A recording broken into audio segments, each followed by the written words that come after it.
Gosto muito de te ver, Leãozinho, caminhando sob o sol. Gosto muito de você, Leãozinho, Caetano Veloso. História é o escrito mais mentiroso da história. Historiador é um cara que arrepia os mortos. Esses são alguns dos trechos de Contículos para ler na intimidade, obra recentemente lançada aqui em Caxias do Sul pelo meu amigo historiador e escritor Luiz Carlos Ponzi, que após alguns anos retorna ao Café com Letras, aqui da TV Câmara Caxias, canal 16 da NET. Professor Ponzi, uma honra tê-lo conosco aqui. Da mesma forma, fazia tempo que eu não aparecia por aqui, estou de volta e gostando, como sempre. Gosto muito da TV Câmara. Eu comecei aqui por um trechinho do Caetano Veloso, aliás, essa música, o Leãozinho, regravada por muitos artistas, cantores, a Maria Gadu tem uma versão muito bacana também. E essa é uma toada do livro que vai recuperando trechos de personalidades da música, da arte, de um modo geral. E aí há uma brincadeira, assim, entre aspas, com as rimas e com frases e recadinhos que vão transitando, às vezes, num tom mais quente, num tom mais frio, uma situação do cotidiano, uma situação amorosa. Então, essa forma leve que caracteriza os contículos para ler na intimidade, eu gostaria que o senhor começasse, então, retratando um pouco de como é que foi esse processo de elaboração, de criação dos contículos. Pois Contículos é uma literatura mais ou menos nova. Tá? Tem muitos escritores que se dedicam quase que exclusivamente à produção de contículos. Outros escritores usam o contículo como uma forma de treinamento até. Tá? Um conto curto, poucas palavras, que no futuro pode se desenvolver e ter mais extensão literária. Eu comecei a escrever, eu sou historiador, começa por aí. Sou historiador, sempre me dediquei à história. Depois comecei a escrever contos. E mais adiante eu descobri o contículo, o conto, o microconto, o miniconto. Tá? Então eu vou fazendo isso aí. Eu me dedico a isso. No meu livro, Contículos, eu escrevo de tudo. Não tenho uma razão da existência do livro. Eu vou escrevendo. Tá? Eu tenho poucas palavras para expor um pensamento, para fazer uma brincadeira, tá? Para contar uma história. Eu nunca esqueço que eu sou historiador, então tem coisas de história aí no meu livro. Eu dou um exemplo assim, de coisa de história. Tem um contículo que eu digo assim, boina e olhos sorridentes, lá vai Tchê.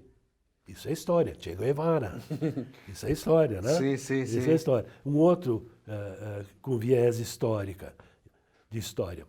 Eu digo assim, dele, ele é grego, e dele não aceito presente nenhum. Eu conheço a história.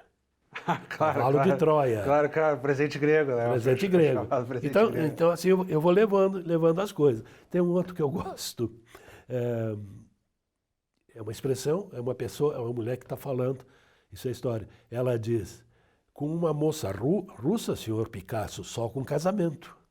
Isso é um fato histórico. A primeira mulher do Picasso, que era russa, eles se casaram em Paris, tá? E ele estava querendo se passar com a menina lá, e ela disse, senhor Picasso, moça russa, só com casamento. Professor, isso vem da sua, digamos assim, do seu repertório como leitor, historiador, enfim, uma vida dedicada à leitura, ou houve uma pesquisa específica, digamos assim, essa perspectiva aí aqui tem o Bukowski, aqui tem o Caetano Veloso, citaste aí a história grega, veio a ideia e pensou assim, bom, vou lá consultar, ver se bate mesmo, para não cometer nenhuma inconfidência aqui, ou errar, enfim, ou foi no automático, vinha de cabeça e já ia escrevendo? Não, a gente tem que cuidar, eu tenho cuidado de não errar. Principalmente nos fatos históricos, ser o mais fiel possível. Pode ser que tenha erros aí, pode ser que eu tenha me equivocado em alguma coisa. Mas houve esse cuidado no sentido de fazer um levantamento, claro. Atrás, porque às vezes a memória também trai, né? Claro. E houve também uma curadoria no livro, nos textos. O Tiago Souza Marcon, ele deu uma olhada. Ele tirou alguma coisa. O Tiago Marcon que escreve uma apresentação. E também ele faz a apresentação. Ele faz a apresentação da obra aqui. É um grande escritor, o Tiago, também. Sim, o Thiago que já veio aqui. Aliás, o Thiago anda meio parado, ele anda muito envolvido lá na organização do Órbita Literária, que é um projeto cultural local, para quem não conhece. Volta e meia, um grupo se reúne na livraria do Arco da Velha para discussões. Sim. Era sempre nas segundas-feiras. Sempre às segundas-feiras à noite. Às 8 horas. Eu já participei várias vezes. Lá, sim. Agora, claro, com a pandemia, se adotou o formato em lives, né? O formato virtual, pelo Facebook, Instagram, enfim. Eu já participei também fui um dos convidados numa dessas lives aí. Sobre aquela tua obra, sobre o julgamento, né, do teu livro. Eu fiz um levantamento sobre o jornalismo sensacionalista na imprensa e pegamos casos, crimes impactantes envolvendo políticos conhecidos. Isso. Lembro, eu tenho o livro. Aliás, me honra muito seu prestígio. E olha só, nós temos aqui, vai começando em ordem alfabética, e aí o leitor mais atento vai perceber que a página tem, e aí a nossa equipe já está mostrando aqui, a página sempre tem pela primeira letra, digamos assim, a ordem daquele momento, e aí vai, consequentemente, A, B, C, por aí afora. Por exemplo, no B aqui, burro é a designação comum das aves de determinada família, não importando a cor dos cabelos. Bate outra vez com esperanças o meu coração, pois já vai terminando o verão, enfim. Agora aqui sim uma citação do Cartola. Esse é do Cartola. Depois nós temos Inesita Barroso. Como é que se deu também esse critério da mescla? A mescla entre as tuas ideias e as inspirações que vão. Inesita Barroso, o Cartola. Eu já falei aqui do Caetano Veloso, tem Tim Maia, se eu não estou enganado. Sim, também é contemplado aqui. Vinícius de Moraes também tem. De onde veio também esse critério? Porque nós temos aqui personalidades bem expressivas da nossa cultura. Aí vai da minha predileção pelo autor, né, pelo compositor. Os que eu gosto. Esses compositores dessas músicas modernas aí, que eu nem sei como é o nome, que se dá agora, eu não acompanho, não gosto. Já ouvi, não gosto, então não teria por que botar desses modernos aí. Eu sou dos antigos. Eu sou um antigo e levo meus amigos antigos para o meu livro. Mas olha, eu vou te dizer, o Cartola nunca vai ser ultrapassado, né? Não. Cazuza também não, Também Tim não. Maia também não. Aliás, o Cartola e o Cazuza, eles tinham o mesmo nome. O Cartola é um apelido, Cazuza também é apelido. Eles tinham o mesmo nome, que eu não lembro agora, sinceramente. E o Cazuza não gostava desse nome dele, Cazuza, né? O nome de batismo. Até ele descobrir que o Cartola tinha o mesmo nome dele. De batismo. Isso. Eu confesso que eu não vou saber também. Eu esqueci agora. É um nome um pouco estranho. Né? Aí o Cazuza começou a se chamar por esse nome, em homenagem ao grande Cartola. Eram os dois poetas, né? Um poeta do morro, outro poeta da cidade, da rua. Maravilhosos, maravilhosos. Exatamente. E aí continua aqui, confusão na minha mente. Não sei se o rock and roll foi criado no cometa de Halley, ou se foi criado por Bill Haley e seus cometas. Creio que o melhor momento em toda a minha vida foi quando te dei a primeira Eucaristia e tu, olhão muito azul, sorriu ao dizer eu creio em ti. Vai se tornando até divertida a leitura para o sujeito que vai pegar assim de forma até aleatória. Talvez não siga ali a ordem alfabética de A a Z, né? Isso aí. Pega o meu livrinho, que é um livrinho pequenininho, abre qualquer página e lê. Gostou? Continua. Não gostou? Para. Ou se cansou, também para, volta a abrir o livro mais adiante em qualquer página. Não tem critério nenhum. E não tem que pensar muito no que está escrito aí. É gostar, não gostar, é rir, não rir. O futebol ganhou uma atenção aqui também, né? Futebol. Temos aqui o Colo-Colo no Chile e o Condá em Chapecó. Isso. Arena Condá lá, que é a casa da Chapecoense. Isso. Eu sou chapecoense. Sim, eu sei disso. Eu sou chapecoense. Por isso que eu estou comentando. Eu sou sócio da Chapecoense, lógico. Primeiro sócio da Ser Caxias. Depois a Chapecoense. Eu vou seguir da Chapecó porque eu tenho uma filha que mora lá. Colo-Colo é um índio. É um índio. E Condá é índio também. Então o futebol com índio, os dois com índio. Eu acho que, se não me engano, o Guarani também. O Guarani de Campinas tem um mascote que seria um índiozinho também. Pode ser. Se eu não estou enganado. Pode ser. Eu vou lembrar lá dos álbuns de figurinhas. E essa problematização com o historiador, já que o senhor também é historiador, aqui retomamos a abertura. Eu vou folheando de forma aleatória a obra e até me divertindo junto aqui com o leitor, alguns que já acompanharam, outros que estão tomando contato pela primeira vez. História é o escrito mais mentiroso da história. Historiador é um cara que arrepia os mortos. Como assim a história, o escrito mentiroso? De fato é. Pelo jogo de versões? Exato, nós Seria temos por que aí. cuidar muito. Seria por aí. Eu acho que a primeira grande mentira da história didática que se aplica aos nossos jovens é uma palavra chamada, agora esqueci não, a falta de vento no mar. Eu aprendi na história, eu acho que os alunos também estão aprendendo, que Pedro Álvares Cabral descobriu o Brasil. Ele com a sua esquadra, ia para a África e teve uma calmaria na costa da África e ele teve que se desviar para o Ocidente. Não é verdade isso aí. Pedro Álvares Cabral não era marinheiro, ele era um militar. Ele saiu com uma frota de 12 barcos de Portugal, para ir para Calicut, para bombardear Calicut, lá na África. Mas ele tinha ordens. Quando chegasse em determinado momento da costa da África, ele deveria ir para o Ocidente, ele deveria tomar posse de terras que já se sabia que existia lá. Tudo isso em razão do Tratado de Tordesilhas, que dividiu as terras, as novas terras, na América de hoje, entre Espanha e Portugal. Mas, para que esses países se apossassem dessas terras, eles tinham que chegar e tomar posse. Foi o que Cabral fez. Esse édito papal era escrito em latim, né, na época. E se dizia uti possedete, o direito pela posse. Quem não tomar posse não tem direito à terra. Então Pedro Álvares Cabral chegou aqui, desembarcou algumas pessoas, deixou algumas pessoas aí, reza que foi feita uma missa. Isso é o ato da posse. Então, está aí a mentira da história. Então nós temos que ter muito cuidado, saber quem é o historiador, a visão do historiador. O historiador muitas vezes é político. Sim, mas é uma perspectiva de descoberta para os europeus, né? Como o senhor mesmo coloca, os europeus não haviam ainda sentado o pé ou ocupado, né? Porque o território já existia, havia índios, havia moradores locais. Enfim, Eles não é necessariamente uma descoberta. Mas do ponto de vista europeu, sim, descobrimos. Agora sabemos como é que é aquela terra. Eu tenho... É interessante isso. Eu tenho uma outra visão. Eu acho que descobridor foi o Cristóvão Colombo. Ele descobriu. Os outros não. O Cristóvão Colombo foi o primeiro a chegar. Aliás... Claro, mas ainda assim do ponto de vista europeu, né? Sim. Aliás, se diz, e eu acho com razão, que Cristóvão Colombo, quando saiu, não sabia para onde ia. E quando chegou, não sabia onde estava.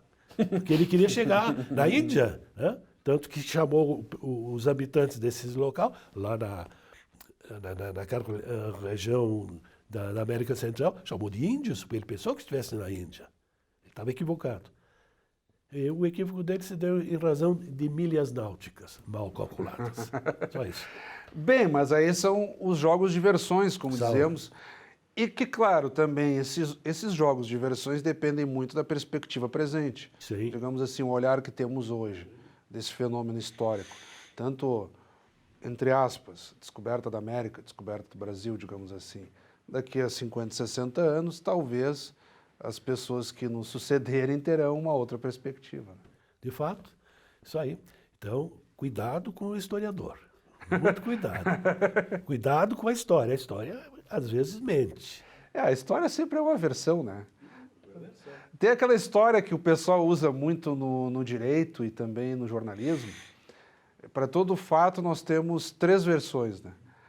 A minha, a sua e a que de fato aconteceu. Então, quer dizer, e a que de fato aconteceu fica com a situação aproximada. A versão. Os fatos históricos das guerras são os mais mentirosos ainda.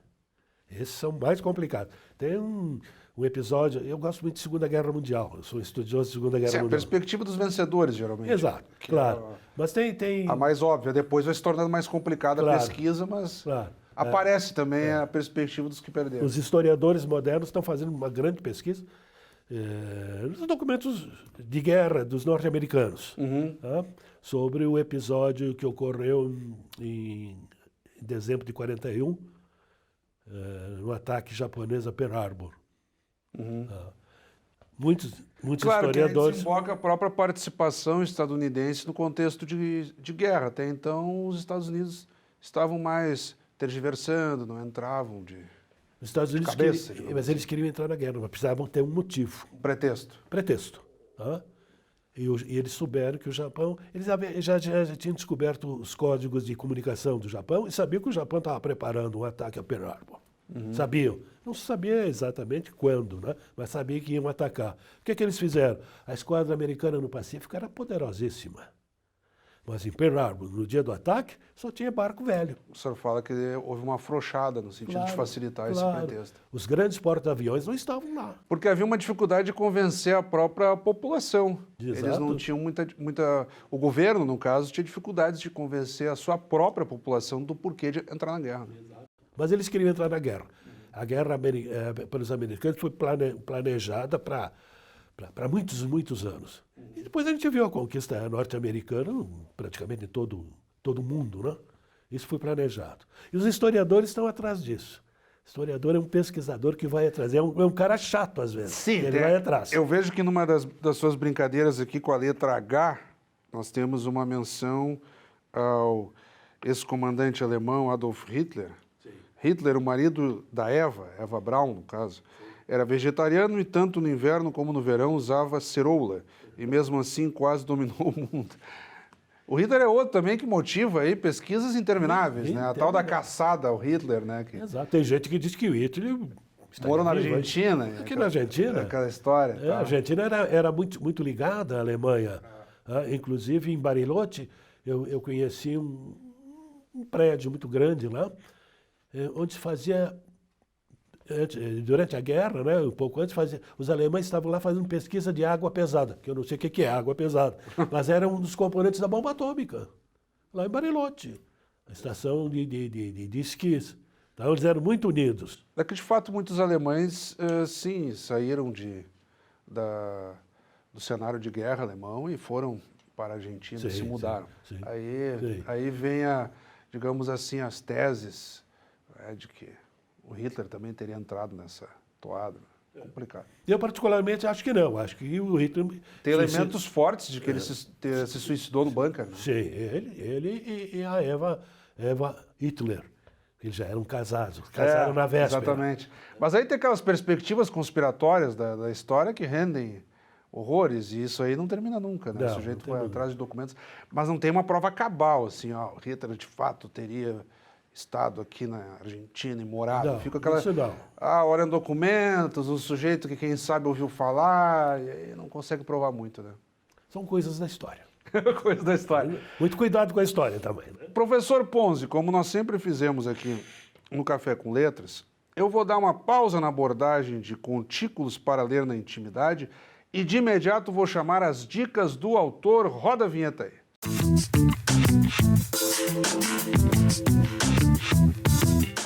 Então, nas dicas do autor, recebendo aqui o escritor, historiador Luiz Carlos Ponzi com contículos para ler na intimidade, eu vou pedir que de forma breve, professor, o senhor ore para aquela câmera ali e compartilhe com quem está nos acompanhando agora dicas de leitura. Podem ser autores desconhecidos, clássicos, o que o senhor entenda que quem está em casa precisa correr atrás e ler também. Bom, eu estou lendo um livro, é um livrão, ele tem 750 páginas. É um livrão, é de um cara que eu gosto muito. A história dele é muito boa, muito importante. O livro chama-se Uma Terra Prometida.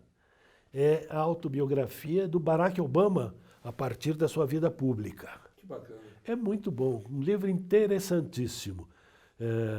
Estou quase no final. Ele aborda muitos aspectos do início do seu governo, em 2008. 700 e tantas páginas, é o primeiro volume. Virá um outro volume. É muito bom, eu recomendo. É um livro maravilhoso. Maravilhoso. Nós temos bons escritores aqui em Caxias. Sem dúvida. Temos gente que escreve muito bem. O Tiago Sosso Marcon, que faz a apresentação do meu livro, é um baita escritor. Dá para ler o Tiago. O Tiago escreve uma variedade de assuntos. Um outro escritor muito bom, poeta e contista, o Willy Bergamin Oz, escreve muito bem. Tá? Então, nossos escritores estão... Todos esses nomes aí já passaram por aqui. Já passaram por aqui. Dicas de são bons. passagem, nós temos uma edição praticamente semanal, professor Pons. É rara a semana em que não temos uma gravação do Café com Letras, e sempre com escritores daqui com obras inéditas, quer dizer, é uma produção volumosa. E voltando aqui aos contículos para ler na intimidade, o que o senhor gostaria de destacar ainda que não tenha ficado tão claro ou tão detalhado? Porque os contículos, eles rendem um manancial aqui de assuntos. Quer dizer, nós ali só no verbete sobre história, abrimos o leque e ficamos aqui tratando de perspectivas da história geral, digamos assim. Pois é, os meus contículos, os meus microcontos do meu livro Contículo, são aí. É uma leitura sem compromisso maior. É para ler, gostar ou não gostar. Né? Eu vou escrevendo sempre. Com essa facilidade que hoje a gente tem do celular, eu às vezes estou na rua, às vezes estou no café, às vezes estou em qualquer lugar, me dá uma ideia. Eu pego o celular e escrevo alguma coisa, para não esquecer. Antigamente os escritores tinham um cadernete, uma caderneta pequenininha. Claro, E uma caneta, um lápis e escreviam. Agora é no celular. Eu escrevo aí, para não perder a ideia. Depois em casa, lá, eu vou olhar, vou aproveitar algumas coisas, outras coisas não vou aproveitar. Mas está registrado. É para não perder. As ideias vêm e vão embora. No meu caso, que eu já tenho mais idade, elas vão embora com mais facilidade. Sim. Então eu registro no meu celular. Um ponto que eu não sei se está tratado aqui, acho que não. Diz respeito aos microcontos que o senhor abordava em redes sociais. E aí eu lembro, lhe sigo, evidentemente, Facebook principalmente, o senhor vem há muitos anos já tratando, aqui são chamados de contículos, mas no Facebook eram microcontos, assim, coisa de breves linhas, o recado e ponto. Eu imagino que dali saiu, digamos assim, a matriz, ou pelo menos uma familiarização sua com o formato do conto mais direto. Porque aqui nós já não temos nem mais contos, são quase que acúmulos de manchetes. Quer dizer, a síntese da síntese, que é para deixar qualquer jornalista como eu com inveja, né? Porque nós temos dificuldades para cortar os textos e fazer a chamada, enfim, o senhor aqui dá uma aula, né? A síntese da síntese. Eu tenho poucas palavras. Veio disso também, desse trabalho com os microcontos nas redes sociais? Sim, eu escrevo, eu tenho Facebook. Uma vez por semana, ou a cada 15 dias, eu publico lá meia dúzia de microcontos. Alguns que eu já publiquei lá na rede social estão aqui no meu livro. Ah, bom. Alguns estão aí. Então, daí que eu vejo a conexão e fiz questão de lhe perguntar até para o pessoal. Isso. Parei, já acompanho o Ponzi no Facebook. Será que é a mesma coisa e tal? Existe uma conexão, né? Eu tenho muitos microcontos. 2.000, 3.000, eu não sei. Nunca contei. Nunca contei. São muitos. Eu vou escrevendo. E vem mais alguma coisa por aí, na medida em que o senhor traz à baila esse livro? Bacana, bacana mesmo, olha, dos contículos para ler na intimidade. Nós temos algo aí em elaboração, que daqui a pouco, daqui uns meses, possamos nos debruçar também em uma nova obra? Sim, temos. Eu estou preparando, já está preparado, já está com o meu produtor cultural, Cláudio Droyan, um livro de contos. Grande. Que eu espero receber o apoio do programa da Prefeitura. Financiarte. Financiarte. É um livro de contos. São 5 contos. Olha aí. 5 contos. Mas aí já num formato mais tradicional. Tradicional. Conto mesmo. De conto. De conto. Aí eu vou falar sobre futebol. Eu adoro futebol. Eu vou falar sobre amores. Eu vou falar sobre coisas que não existem. Eu invento. Aliás, o escritor é um inventor, né? E é um mentiroso. Tudo é mentira, né? Tudo é mentira. Na história não tem. Pode ser. Eu quando afirmo isso, e a pessoa às vezes... Mas é papel da ficção também. ficção. Relaxar, Mas extensionar. Eu gosto de dizer mentira. A história da Branca de Neve é verdade? Não, é mentira. Alguém mentiu. O historiador, o romancista, o historiador não, o contista e o romancista é um mentiroso. É um mentiroso. Ele mente, escreve. E as outras pessoas vão gostar das mentiras. Vão gostar muito das mentiras. Ou não vão gostar. Não? Mas é um escritor. Então, o meu livro agora, Cláudio Troian, está preparando todo o processo, que é complicado. Eu não sei fazer isso aí. Tem que ser um especialista. Cláudio Troian, tem toda uma burocracia, né? As pessoas veem o livro assim, mas não sabem o que é o trabalho todo. Tudo bem, precisa escrever, digamos assim. Essa é a matriz, né? A mola mestre. Mas aí tem os textos, aí precisa editar, precisa ter uma editora, aí precisa captar recursos, decidir o projeto gráfico, formatou o livro, aí vem um outro passo ainda mais complicado. Temos o livro, ok, está custeado, foi impresso, temos uma edição, vamos pôr 500 exemplares dessa obra aqui. Tá, mas vamos distribuir como? Nós vamos fazer chegar no consumidor final. Exato. Todas as etapas são muitas etapas complicadíssimas. E a vinda aqui a programas como o nosso, para divulgação, enfim, também requer um preparo, né? Exato. O sujeito não adianta só escrever, ele tem que saber falar sobre o que escreveu. Exato. Eu costumo dizer, para mim, o escrever é a parte mais fácil do livro. Por incrível que pareça. Eu escrevo, para mim é fácil, eu escrevi. Agora tem todas aquelas outras etapas, né? Até chegar no leitor. Aí é complicado. Aí é complicado. Envolve uma porção de pessoas, de profissionais, né? Escrever é fácil. Professor Ponzio, uma honra tê-lo conosco. Quando o convidado é bom, o tempo voa e a nossa produção faz sinal aqui que já passamos ligeiramente do tempo previsto, digamos assim. É sempre um prazer conversar com o amigo. Claro que nos encontramos sempre fora aqui do ambiente do Café com Letras, mas o Café com Letras também é ainda mais legal. Então fica um espaço breve de segundos, um minuto final, digamos assim, para as suas considerações. Bom, de volta a casa aqui, eu estou feliz. É a terceira vez que estou aqui, é importante. E estou divulgando o meu livrinho. Eu gosto de dizer que ele é um livrinho, porque é um livro pequenininho, então é um livrinho. E já está o convite aqui para que o senhor retorne dentro dos próximos meses com um novo livro de contos. Tá, será um prazer. Eu virei aqui, vou falar sobre os meus personagens. Aí, nesse livro de contos, aí tudo é mentira mesmo. Aí eu invento. Tá bom. Eu invento um anjo jogando futebol. Eu invento dois reverendos numa historinha política. Eu invento mais coisinhas. É invenção mesmo. Tá bom. Vamos ver. Se até o final do ano eu posso lançar esse meu novo livro. Aí, inclusive, o meu livro Contículos, ele não teve um lançamento nenhum em razão da pandemia. Claro. O livro era para ser lançado o ano passado, antes ou depois da Páscoa. Aí foi quando chegou a pandemia. Não deu. Aí depois veio a Feira do Livro pela metade. Eu usei o termo lançado porque ele está na rua, mal bem, né? Está lançado. Mas oficialmente, como a gente costuma lançar, fazer uma sessão, não deu. Esperar voltar ao público aí. Não deu. Vamos ver. Vamos ver se o próximo livro a gente faz. Nós já estamos com uma vacinação se avançando, isso motiva todos nós, digamos que nos próximos meses o senhor possa, inclusive, organizar um evento mais ostensivo de divulgação da obra. A vacinação, principalmente aqui em Caxias, está indo muito bem. Eu acompanho diariamente as notícias sobre vacinação no Brasil. Maravilha. E vejo que Caxias está muito bem. Então, mais uma vez, muito obrigado. Eu que agradeço. Um abraço para todos os nossos telespectadores. A honra foi toda nossa. Acabamos de conversar aqui com o historiador e escritor Luiz Carlos Ponzi.